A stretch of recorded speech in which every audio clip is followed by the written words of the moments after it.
Hi, guys, and welcome to another episode. My name is Steve White, and I created and designed the Steve White podcast just to give you a place of empowerment, inspiration, wellness, and positivity. I hope that you find some healing and strength while I help you to see the beauty in the grey area. When we look throughout history, it is apparent that stories have many functions. They act as blueprints, they inform, educate, inspire, and perhaps the most amazing part of all, we all have one. Madison Gonzalez is an empowerment poet, public speaker, and Storyteller of the Year award winner. She turned to writing as a form of healing after her crippling battle with postpartum depression and anxiety following the birth of her son, and catapulted into great success with her book Dear Mirror. However, she didn't just bask in her own success and glory. Instead, she dedicated her time and experience to giving others the platform to share their stories. Truly humbled by your presence. Thank you, Madison, for joining us. It's an honor to be here, and I'm so excited to, be able to speak to your audience and hopefully shed a little light on the power of stories. When I first came across your work, I saw instantly that your writing comes from a place of experience, but also saw how others may be able to tap into that very authentic and raw space within their own lives. Tell me, what does storytelling mean to you, and how has it impacted your life? Storytelling is something I kind of stumbled into, if you will. Obviously, we all have passions for stories, and we may not even kind of realize how much they really impact our life, starting at such an early age, even, with bedtime stories and television and just all the different ways that we consume media. The most powerful way to, get a point across is to give an example, is to show, not tell. So when, you're doing storytelling, it's called storytelling, but really you're story showing. You're showing somebody an experience, something that's happened or something they can learn from.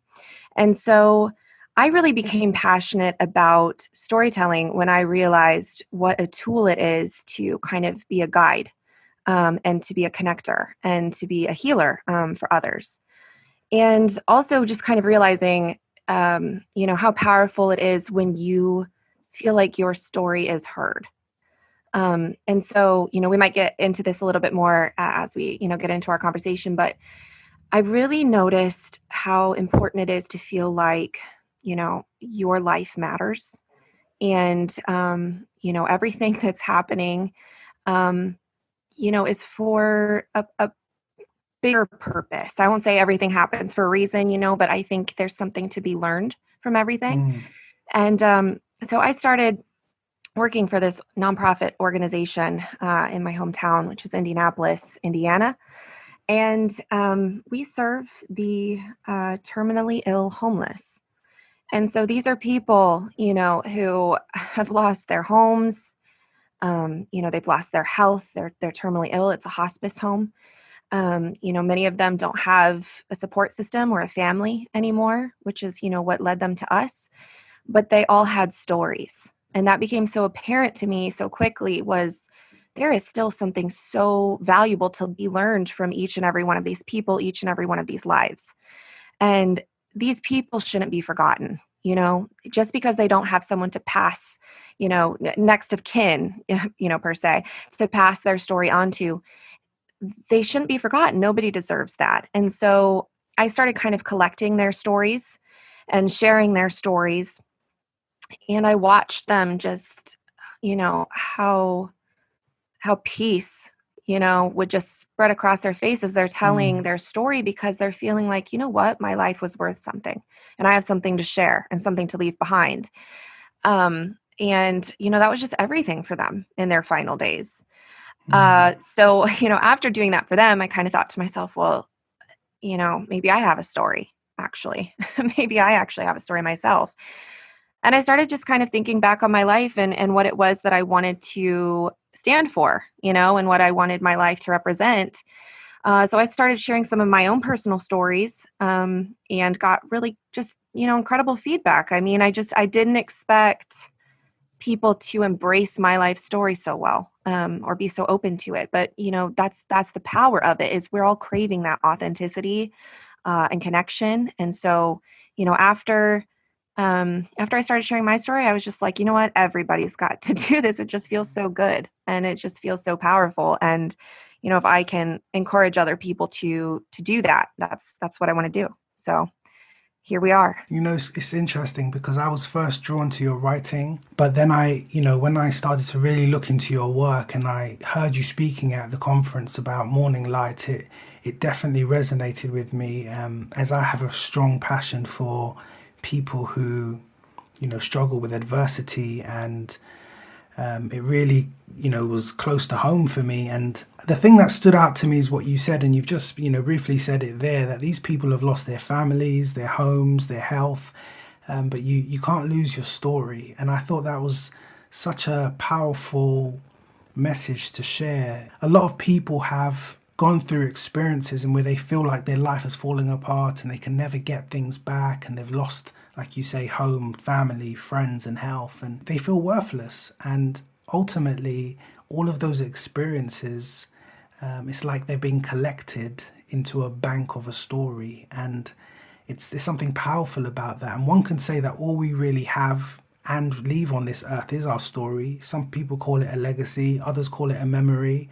And while I agree with this, I think there's something very special and powerful in engaging with our stories while we're still alive and sharing them. I love that. Yeah. You don't have to wait until your story feels like it's completed to start sharing it. Mm, You're living your story right now.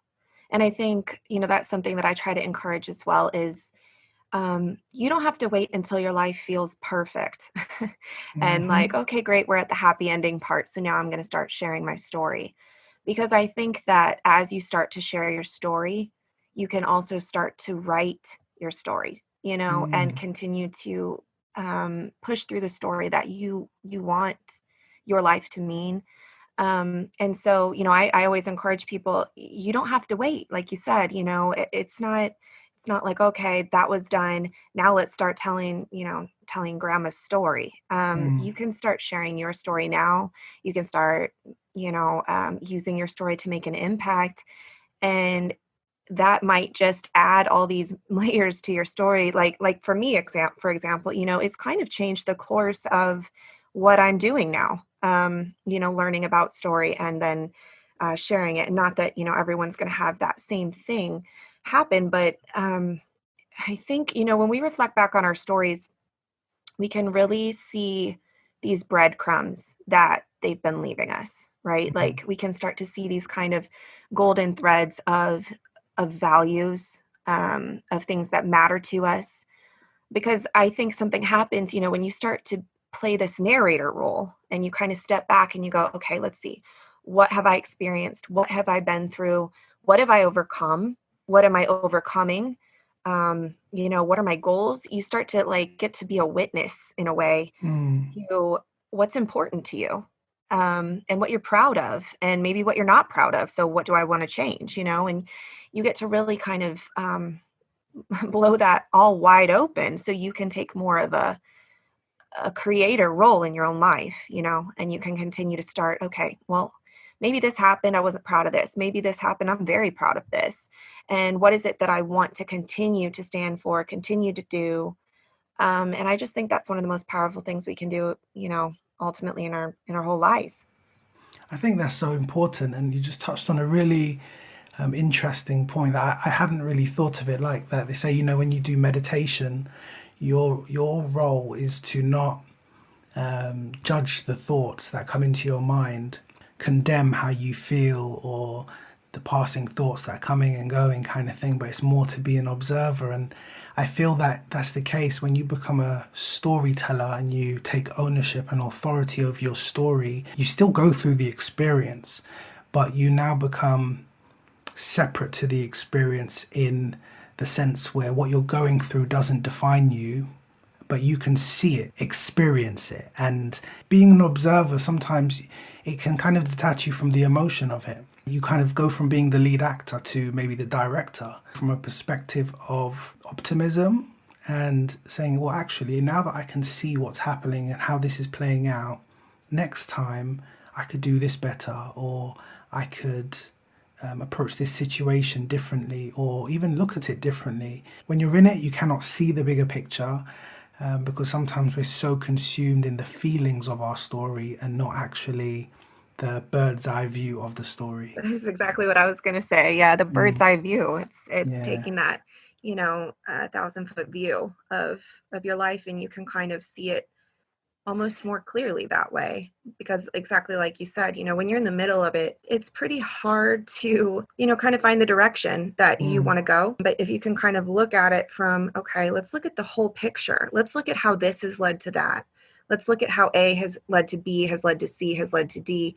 You can kind of draw this map, if you will, of the choices you've made, what you're about, and mm, what you want to be about, going forward. Like you said, you can become more of a director. I mean, that's why I call myself an empowerment poet, because mm. I think, what we're talking about is that empowerment factor where you're Yeah. not just a player in your story, like you said. You're not just a character. You're like, no, I think I'm going to be the author of this thing. I Mm, actually have power in my choices, in what I'm going to do with this, in my experiences. Um, and using that to really feel proud about yourself, feel in control of your own life, and then also find the direction you want to go. and one of my favorite scriptures, it speaks about gifts. It says that your gift will make room for you. It's something that I've held on to for a very long time, and my story illustrates this quite clearly in that once you step into your gift, doors do open up for you. Once you're aligned with who you're supposed to be and doing what you're supposed to be doing, I guess your life purpose, it makes room for you. That room looks different to everybody.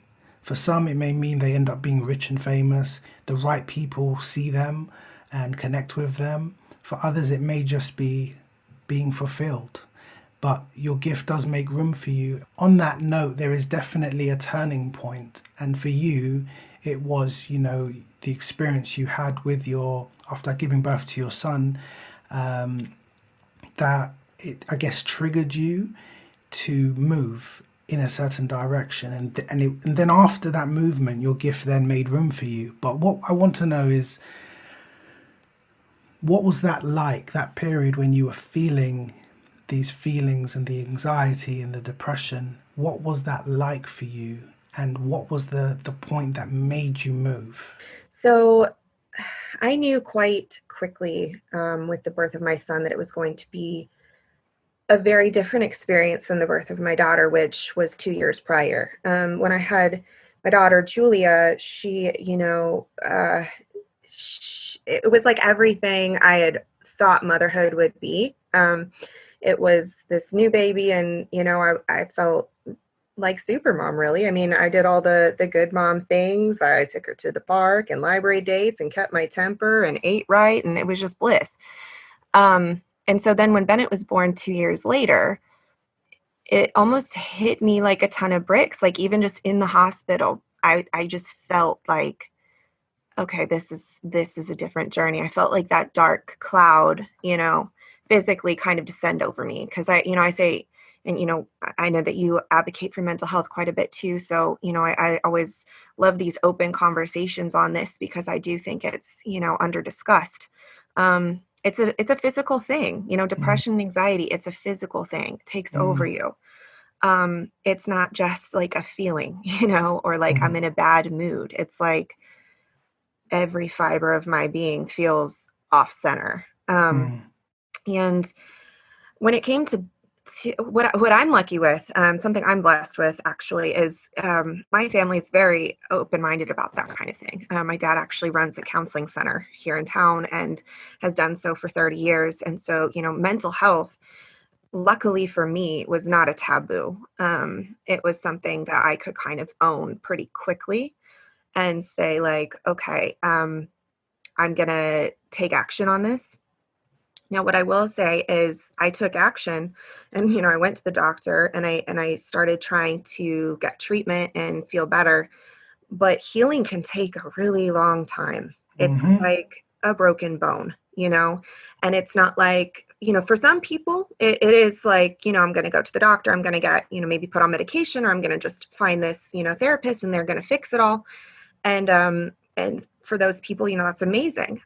In my case, it was very interesting because it took a couple years. Like it really did. And it took persistence. And so I always tell people, it's a process and I'm, doing all the right things, I thought, and I just wasn't getting any better. And that, losing hope, that losing of yourself, it can feel really, really hard. But I think it's so important to, cling to what's important for you in those moments. I mean, for me, it's my kids, just telling yourself that this isn't you. This isn't permanent. This isn't forever, and to continue to be persistent and aware of what you needed. I mean, it's so weird. I say it's so strange to know that something's off and to know, this doesn't feel right, and not feeling in control of your emotions, not feeling in control of your thoughts, but not knowing quite what to do about it, except to keep moving forward. And that's really all you could do. So in that instance, for a while, it really just felt like surviving to me. It really did feel like, I just got to get through this day, and then I'm going to get through the next day, and I'm going to get through the next day. But eventually I came out on the other side, and eventually I had a story to tell. And, it was through the combination of support and resources, which are definitely out there, finding a support system, finding, groups you can join, and, therapists, or trying different medications if that's right for you. And ultimately changing my environment was what I needed. And this is like a really major point to my postpartum journey was, I had always thought that I was going to be a stay-at-home mom, and I absolutely place like no judgment on, if you want to be a stay-at-home mom, if you're a working mom, like, whatever it is, but this is what I thought my life was going to look like. I'm going to be a stay-at-home mom. And so kind of realizing that I'm not cut out for this, quote unquote, or I, felt like that at least, but it was like, I need to make a change to my environment because this isn't working. This kind of everyday routine just wasn't working for me. So I decided, it's time to go back to work. What I know now, when I reflect back on my story, is that postpartum depression is ultimately this pain that pushed me towards my purpose, because the job that I took was at Morning Light, where I started to work with the, terminally ill homeless, where I started to tell stories, where I started to tell my story. And it kind of is this amazing thing, thinking, look, that dark time in my life is actually something that pushed me to one of my greatest sources of fulfillment, which is what I do today. And which is, making an impact, I hope, and telling my story and hoping to resonate with others about it and help other people feel empowered in their journeys and in their pain as well. I think sometimes it's ultimately our pain that can really show us our ultimate purpose. I find that so interesting because I always say to people, who a lot of people say, man, I want to be an author, or I want to do this, or I want to do what you do. Where do I start? Or, I don't have the resources to do it. And some saying that I always say to them is that your job can fund your dream. And I'm usually speaking financially, but what you've just shared there shows that the same can ring true, but on a personal level. Your job ended up being the thing that pushed you into your dream. And it's, again, about seeing that bigger picture. One would say that the postpartum depression was a problem. And in the case of me, say my health or whatever it, led me down this path, they would look at that in the moment as a problem. But without it, you wouldn't have a best-selling book. You wouldn't be doing the things you're doing today. And so it was almost essential. So like that maybe that was your training ground, your PhD in this was, that was what you had to go through to be who you are today, and impact the lives that you've impacted. You had to walk the walk yourself. And so, as well as, going through the experience yourself, there is obviously a lot of science behind storytelling. And I know that from your speeches that you don't just speak about from only your personal experience. You do pull on the science and there is some strong data to suggest the huge benefits of storyteller for both the teller and the recipient. What are some of these benefits? Completely. So, there's an article that I always reference, actually, that I found pretty early, in my research of this, because I love psychology. That's one of my like pet passions. Like I said, my dad's a therapist, so I grew up asking for the DSM, for Christmas, because I just think the brain and thought and yeah, just ultimately the science behind why we do what we do is Mm, so interesting. And so Psychology Today actually has a article out, and it's something I reference quite a bit, like I said, called Resilience and the Four Benefits of Telling Your Story. And like you said, it can benefit both the teller, because it's very therapeutic, it's very cathartic, and the listener because they're learning something. We've all been impacted by powerful stories before, where you kind of watch someone and you think they have similar symptoms to me. They went through something similar to me. How did they handle the situation? How can I, maybe replicate some of the things that they've done so that I can avoid some of those roadblocks or at least just feel less alone? Just that feeling of, community is so important. But they say reason number one is realizing that your story can benefit someone else. Because the thing is, we've all encountered things that we didn't deserve. mm, And we've all been through things that, life has given us that we just really didn't need, right? We thought we just really didn't need that. That's just not what we expected for ourselves. It was difficult. But if you can kind of understand that, yes, I had to go through something that was very painful and very difficult, and I probably wouldn't have chosen that for myself, had I been given the chance. When you can start to see that your story can be an inspiration for somebody else and mm, see someone else maybe struggling with our same, like I said, same symptom and decide to implement certain changes or just feel like they've got a hand to hold throughout it, um, that's extremely healing.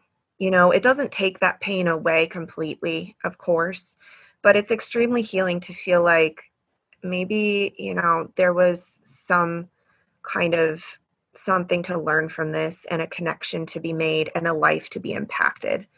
And I think most of us, many of us are just out here living life trying to make a difference. And mm. your story can do that. Reason number two, they say is you're able to kind of find your voice and maybe make sense of some of those life's events. So kind of, what I was alluding to before is, your perspective can change when you start to tell your story. So it's not so much of kind of a victim mindset of like, oh, this is happening to me. This, life is happening to me kind of thing. It's, this is happening and this is what I'm doing about it. This is happening and this is what I'm saying about it, and you can kind of take more of a creator role in your life, and that paradigm shift can really be everything, psychologically. um like I said, I mean, our struggles can kind of show us parts of ourselves that we may have never volunteered to meet if we were given the choice, but overcoming them can introduce us to parts of ourselves we would never want to live without, you Mm, know this strength, this resilience, this compassion, this empathy, this connection, these relationships.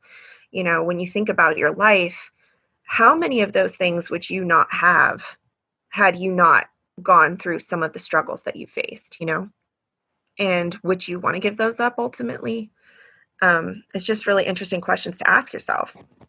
But taking the time to stop and see all the things that you've overcome, all the obstacles you've conquered, will show you how strong you really are. You take that narrator role and you can say, wow, like I'm strong.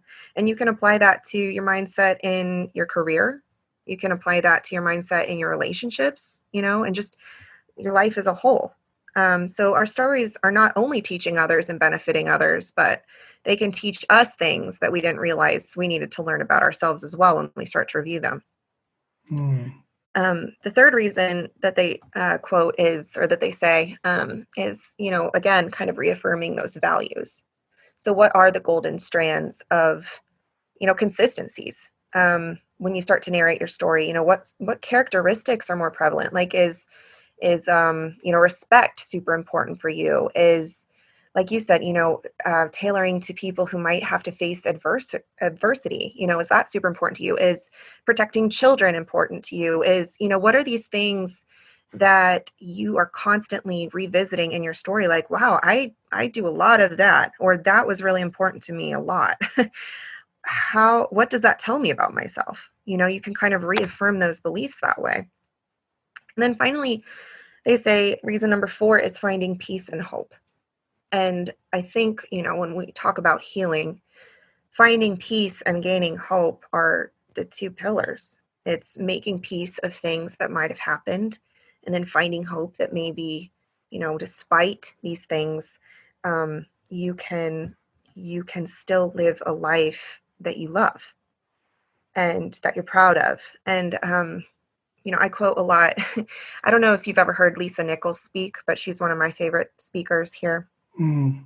And she quotes, I don't know if I'm going to get this, word for word, but she says, it's not in spite of your past that you get to be amazing. And it's not in spite of your past that you get to be a change agent and transform lives. It's not in spite of it. It's because of it that you're perfect for such a job. Love that. And I love that because it's like, it's not, oh, I've overcome all this and look where I am. It's not in spite of it. It's because of it. You've gained these skills, these insights, and these experiences throughout your story that then you can use to apply to change your life and change the lives of those around you. And so psychologically, scientifically, when you think about brain science, it's just crucial. It's just so important when it comes to our psychology to feel like we have some control over our life. And I think, really owning your story and claiming your story is essential for that.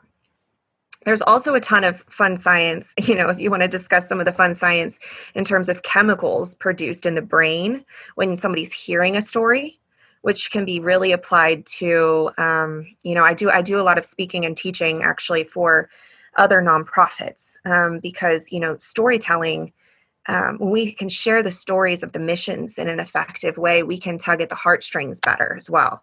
And this can be applied to, business, nonprofits, like I said, but also relationships. If you can get good at telling stories and communicating either your story or other stories in a really effective way, and you know this, Steve, because you're a storyteller yourself, you can open minds in a way that you can't if you just kind of beat them over the head with stats and statistics and all of that. But one of the first chemicals that you can produce, and I'll also give a little tips as to how you can do this and what types of stories produce these, because this is the fun science behind it.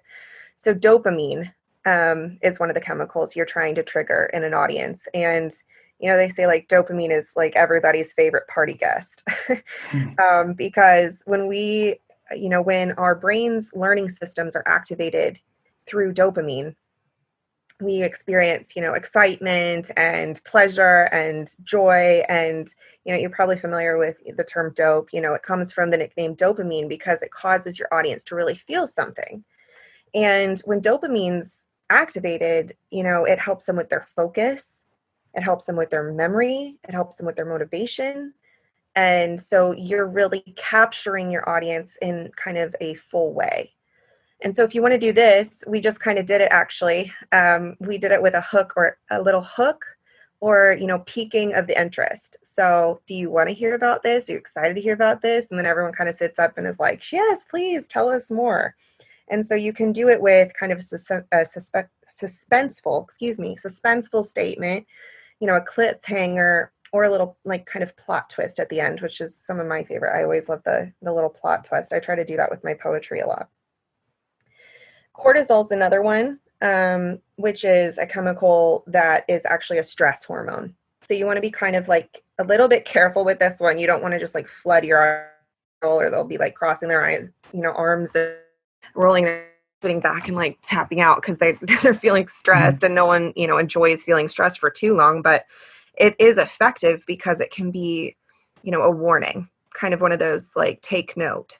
When cortisol is produced, your brain's okay, I need to be kind of hyper aware of something. So, stories with a little bit of danger or high emotion or intensity can make your audience feel this. But again, it's kind of like, let's introduce cortisol and then let's like switch gears quick so we can like flood them with, oxytocin, which is another one, which is like a bonding hormone. This one's super, super powerful because oxytocin is actually the same chemical and hormone that floods a woman's body after she's given birth. So, if you're really looking to kind of gain those either business relationships or obviously personal relationships, stories that expose a little bit of the underbelly, kind of like my postpartum story, like that's a personal thing. That's a little vulnerable. That's something, kind of close to me that I am sharing because I would like to connect with people on a deep human level. And so oxytocin, to produce that, you're going to be sharing stories, yeah, that have high emotion, or just make your audience feel more human and being honest and maybe a little vulnerable, which takes bravery, of course, but ultimately can be very rewarding if you can kind of increase those bonds. And then stories are also one of the fourth one. So you have four reasons to share your story, and then 4 chemicals that stories can help with, and that's endorphins. And I don't know if you've ever seen Legally Blonde, but the quote in Legally Blonde is, exercise gives you endorphins, and endorphins make you happy, and happy people just don't kill their husbands. Because it's supposed to be funny. Like endorphins is kind of that comedic, fun. Just, gets your audience laughing. So it's a little more slapstick. It makes them feel happy. It makes them feel good. But like exercise floods us with endorphins. So if you've ever had like a runner's high, that's endorphins. That's just that feeling of like, oh, I'm elated. I'm like so happy. So, all joking aside, it's telling funny stories and silly anecdotes that is going to kind of produce that humorous moment, that happy moment, maybe an embarrassing moment, something a little unexpected, so you can kind of trigger those endorphins in your audience. So putting it all together, if you can tell stories that add interest, excitement, make people comfortable, make them, interested, like I said, or just maybe even a little cautious, like there's something to be learned here, listen up. And then bonding, of course, with the oxytocin, you have a very captive audience and you have them very ready for action, whether you're trying to kind of, move them on a mission or get them involved with something or just connect with them better on a human level. Stories can do all of that for you. Because those chemicals are so important, and essentially some of the medications that, are prescribed for mental health illnesses and conditions, and those are the chemicals that are targeted as well as serotonin. And so it's really important, I guess, for everyone to know that if you're struggling out there, I'm not saying in place of your current treatment, but that there are things you can do, and that storytelling could be one of those things that can actually release some chemicals in yourself and in other people, and even in your dialogue, just in general with other people. Just realize the impact of your words, that they can actually provoke some of these chemicals within other people, and you're more powerful than you think you are. This is why when you walk into a room and you can just say, oh, the energy was off, or actually I really like the energy of that person. It's a real thing. The stories that people tell and the way they communicate are quite symbolic of this. Completely. Yeah. I mean, we are obviously very social creatures, and it's a scientific thing, communication, sharing stories, telling about your day, listening to someone's day. I mean, I think this is a great opportunity to also encourage more listening. So many, motivators and gurus are constantly saying, talk less, listen more, because if you can listen to other people's stories and consume other people's content, reading, podcasts, just stories, these are the reasons that they help you feel better. These are the reasons that can help you feel more connected to each other, because it's literally a brain thing. It's a brain reaction. It's a chemical thing when you are listening. as well as sharing. Like I said, those were the four reasons to share. But I mean, these chemicals could almost be like four reasons to listen, because our bodies need these things. And so that's why, if you're feeling isolated and disconnected, have a conversation with someone, Mm. ask them about their life, ask them to hear about their backstory, their childhood. I think a lot of people shy away from that. This is actually a point that I always like to make as well, especially when I'm training nonprofits, because a lot of people have been trained not to ask people personal questions. Mm. It's almost a taboo. It's like, well, I don't want to touch that. I don't want to offend someone or make somebody uncomfortable, which of course you need to be careful of and cognizant, read the room, read the body language. But in my experience, and I've dealt with, homeless individuals who are, terminal. This is a vulnerable place, but in many cases, I am one of the only people who's ever asked them to tell their story. Mm. That's so powerful to just ask someone to tell their story. What was life like for you at this point? Where are you from? Like, asking these questions, people want to be heard. People want Mm. to be remembered. People want to feel connected. Um, so, in addition to encouraging people to tell their stories, I also encourage people, ask to hear stories. Ask Mm. your grandma, ask your mom, ask your brother, ask your friend, ask the neighbor, ask the Starbucks, barista. Like, everybody has a story to tell, and many of us don't feel like we make a daily impact. Many of us don't feel like we are very connected.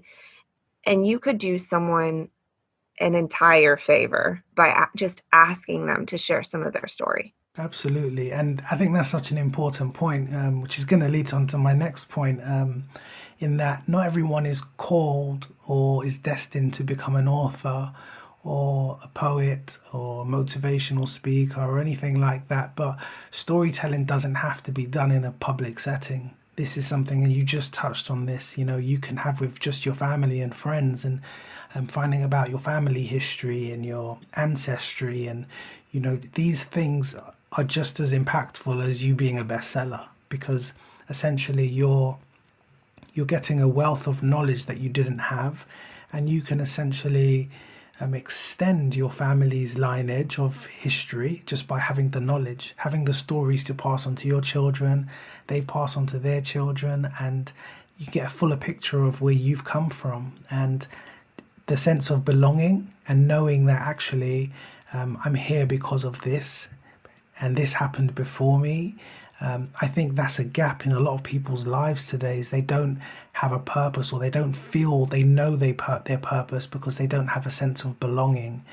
And I think that storytelling and having, that back and forth, and some history that you can apply to your present, that can give you that sense of belonging and feeling that you're part of the story. That chapter is significant because it continues on from the prior chapter. And even if it's not just the family side or friendship, some people don't have loved ones, just engaging with other people who have different perspectives than you do, so much can be learned from having those types of conversations by listening to different cultures, within my traveling, speaking and listening to people speak, what they eat, why they eat it, where it came from. My knowledge on a lot of these places has grown, so when I go to visit, I feel at home. That place of belonging again means that you're not bound to your geographical location or to a circumstance, but the story has made room for you. A lot of things in life like that are transferable, and while storytelling is an art that we often see through film,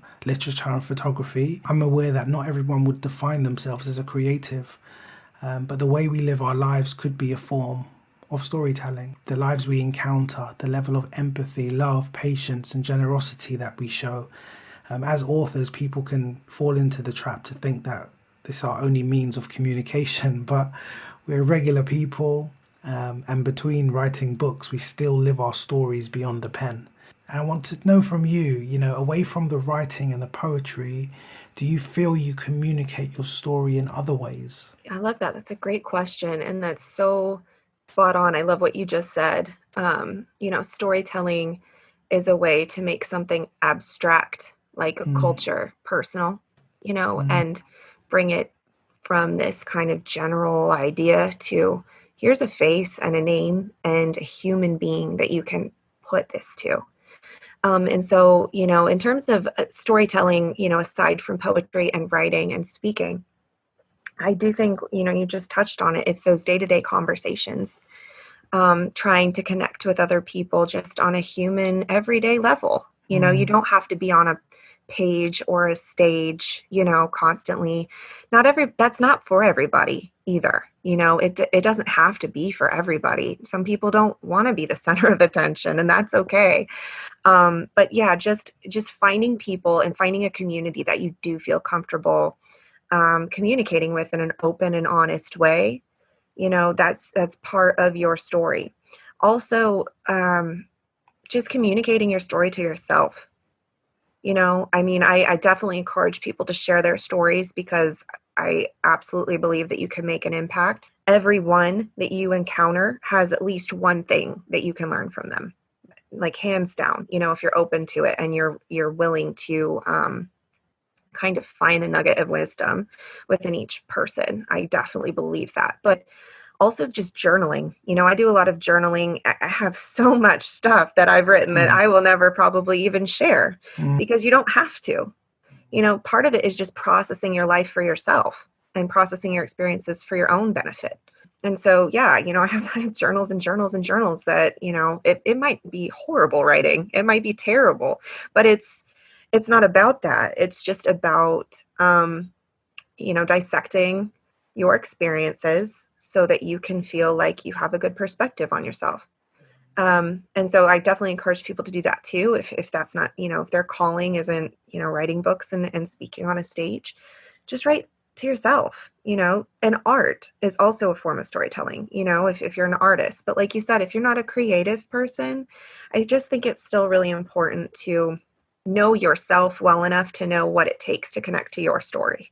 So think about what it is that you can do for self-reflection that feels authentic to you, because that's huge. Like part of telling your story or owning your story is about that authenticity. It's not about necessarily writing it, or reviewing it under some rose-colored lens of, "Yeah, I'm gonna be a poet today," and you can't stand poetry, like that's okay. You don't have to do it the way that I did it, the way that you do it, the way that a lot of people do it. It's just about thinking, okay, what kind of legacy do I want to leave? Or what kind of, empowerment do I want to gain from this process? And what feels right to me? What feels good to me? See, I know that there's going to be someone listening right now who perhaps is on the verge of giving up and their brain is cluttered. They don't know how to release some of these traumas or the emotional instability, and they've heard you and they can relate to, more than relate to, they can identify with your story, and maybe that's enough for them. But perhaps there are those who they don't know how close they are to activating that power of expression like you have. What advice would you give to that person? I would say that it takes, one experience away from finding your power. For me, I didn't even know I enjoyed writing poetry until 2018. So I never wrote a poem. I didn't identify as a writer. I didn't even know I had it in me. I think what I would say is, um, again, connect with yourself and try different things, because I had no idea that poetry was going to be my ticket to feeling like I had something to offer. I had no idea that that was even within me at all.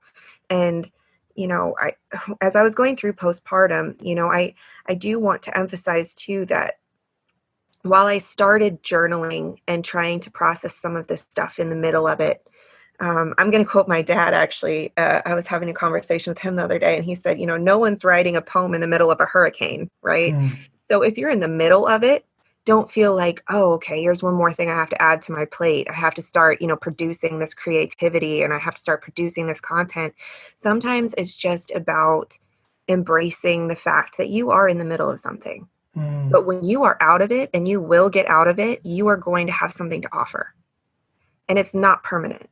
And it feels like it. I mean, for me, postpartum, it was 2 whole years. And that's a really long time for someone who wakes up every day and is having panic attacks and is having, like, I don't know if I can get through this day. Is calling their family and friends like, I can't do this anymore. I mean, that was literally me. And, I did not know how long it was going to last. And it feels, every day I can totally identify when you're in the middle of something like that, every day feels like a huge challenge. But I am so, so happy I didn't give up. And I am so, so happy that, I'm here and I learned something from it, and you will too, and even if you don't see it right now, even if you are in the middle of the hurricane right now and you are just trying to get through the rest of the day, keep getting through the rest of the day.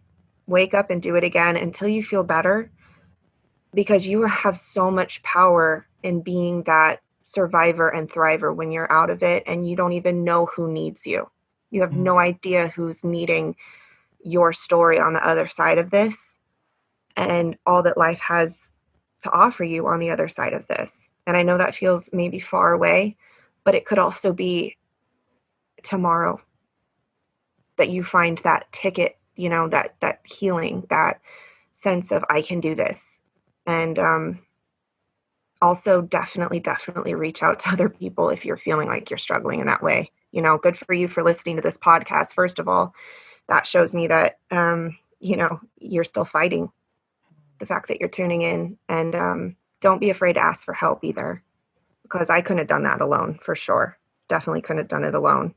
And luckily I didn't have to. And, on the other side of it, here we are. And I hope that's encouraging. Thank you for that. And so you now help storytellers to share their stories.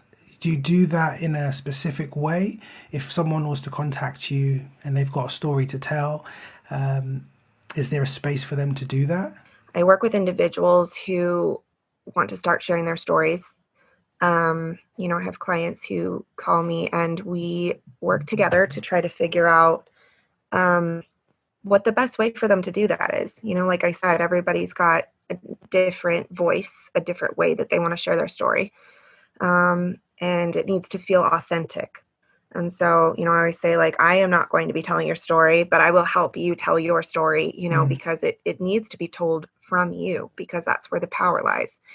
But a lot of people, they feel like I have this whole life that I've lived. I don't know which part to share. I don't know which part, is important. And so we just work together to kind of identify those things and then figure out the best medium to do that, to share that. I will definitely put all of your contact details in the description of the podcast. The part that just really stood out to me is, you're not there to write their story for them.